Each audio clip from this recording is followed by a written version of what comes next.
This is Pacing Pete at the Geek Speak show.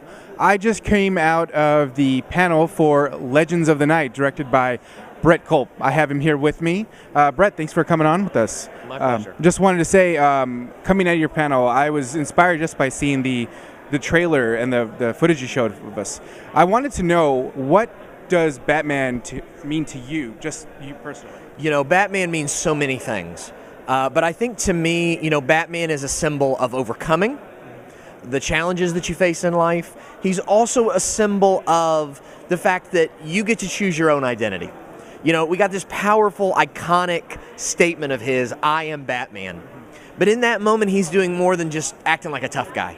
He is declaring who he is, that he's not going to be a victim of the circumstances of his past, that he's going to overcome, and that he gets to make the choice about his identity, his life, and his destiny. And we all have that opportunity to make that decision. And maybe we won't say, "I am Batman," but I can say, "I am Brett, and I am strong, and I am powerful, and I will not be defined by the past."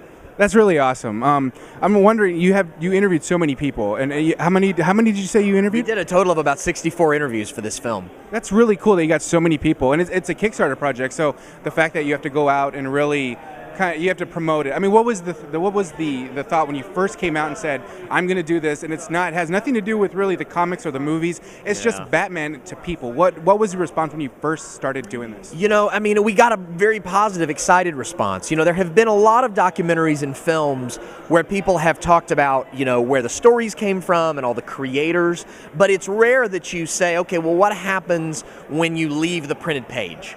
You know, what happens to people after the movie is over and they leave the theater or they finish watching the TV show? How are they affected and changed? And so, you know, I think everyone that's watched the trailer for our film that loves Batman and that loves superhero stories, I think they see a bit of themselves in it.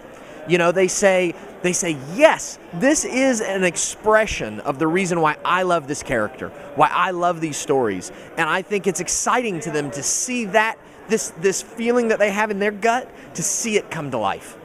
That's really cool. And I'm wondering, how did you go about getting the stories? I mean, like I said, there's so many people that were you interviewed. How did you go about getting so many people that, you know, obviously they didn't come on for fame or to be noticed. This was their personal stories they're trying to tell you. Where did you get these stories at? Yeah, you know, I spent about 3 months doing just research and finding these people and finding these stories and locating, trying to find them. And Google was a huge tool for us. Twitter was a huge tool for us. It's amazing if you search Twitter how many people's Twitter handle have the word Batman in it. So, you know, but when you find a guy whose Twitter handle is Batman Runner, you know, you're like, well, who is this guy and why is he Batman Runner? And then you start to do a little research and look at his blogs and his Facebook pages and you start to find out. So, and then once you connect with one person, then you connect with another. And so it was a very organic process. So we started the movie with, I think, about 6-7 stories in mind. And then over the course of production, we found more and more.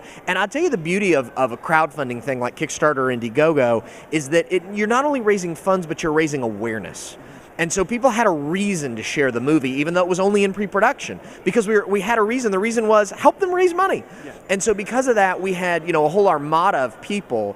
You know, by the time it was all done, over 1,100 people contributed to our campaigns. And, you know, when you've got those kind of people that are fans of the project, they're sharing it. And that's when, you know, like Daniel Scott, who started we showed today, you know, we found him because somebody shared the Kickstarter campaign, and he saw it run through his Facebook feed because he was a Batman fan, and that's how he found out about it. And then he reached out to us, and then the story was perfect, and we did it.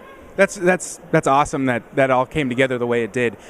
Also, I was wondering, you know, this is a nonprofit, you know, project, you know, so obviously you're not into this to put yourself on the huge film pedestal. You're doing this just like we said earlier for personal reasons. So what do you see beyond? What do you see beyond this film as far as, you know, the community that you're growing with We Are Batman? You know, this film, it's more than a film. It's a project, really. It is, I mean, it's too extreme to say it's a movement because that's not really what it is. Yeah. But it is this desire to spread this message that we can embody this heroic story that we all love. And, you know, I think we want to go beyond. I think the movie is in many ways just a starting point. The movie is a platform to inspire people, and then when people see the movie and understand what this is about, I think then there are going to be people all over the world that are motivated to take it to the next level and really choose to engage with the world and help the world the way Batman does. That's really cool. So when are we going to see this? When is it going to be fully done and we can all watch? Yeah, we're going to start doing screenings in October of this year. But they're going to be in select cities, and we're not sure all the locations yet. And then once we have the movie done and we're able to start showing it in limited release to the world, then we're going to see what happens. And we've got a lot of options.